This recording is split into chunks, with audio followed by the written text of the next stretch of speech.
The Historical Association of Catawba County has 3 categories of artifacts that relate to the 1944 epidemic here in Catawba County. They are medical instruments, black and white photographs, and media coverage. So going back to the medical instruments, we have, beginning with the entry of patients into the hospital, we have the emergency hospital's original admission ledger, where they recorded date and other identifying information, sex, date of diagnosis, full name, and where they're from. So we have so many survivors that come in to look for their name and learn a bit more about their experience, which they may not remember this far in the future. We also have 1940s syringes that were used for lumbar punctures, also known as spinal taps, and that is how polio was diagnosed. So one of the first things once you arrived at the hospital was you had a spinal tap, and if you were diagnosed with polio, it would help determine how far along you were and what your treatment would be. And finally, the infant iron lung is something that most of our visitors never forget, because they know polio was a disease that mostly struck children, but they don't often imagine an infant that can't breathe.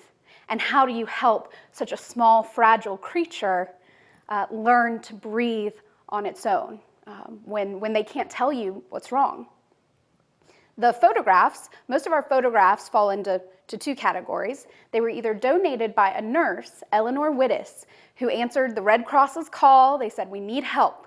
And Eleanor Wittes came down from New Jersey. She had just finished nursing school and spent the summer of '44 here working in the emergency hospital. In 2001, she contacted the Historical Association and said, "I have these photos. This was a very important time of my life, and I want you to have them." So they are an incredible resource. The other images we have are prints of the photographs that Wake Bridges took. He was a journalist for the Hickory Daily Record, and really the first and most ardent representative of the polio epidemic. And it was his work that really got the national recognition that Hickory needed to fight the epidemic. And finally, the media coverage. 2 objects in particular. One is Coronet magazine. It's very small, about the size of a Reader's Digest. Came out monthly, and it was the first Coronet magazine in 1945, I believe it was February, was the first to name what happened here in Hickory, the miracle of Hickory.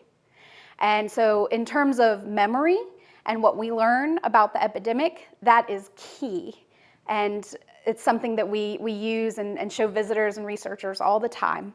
The other piece is Life magazine from July of 1944. So right when the epidemic hit, Life magazine came into town and took photographs. So while Coronet magazine is a very heartwarming, inspiring article, the Life magazine entry is actually more photographic in nature, as Life magazine is known for, and shows images of the tented hospital. So before they actually built the temporary hospital, they were there under the canvas sheets taking images of sick children, treatments, and volunteer nurses. So those are the objects that we work with whenever we're creating an exhibit or going into the community to talk about this epidemic.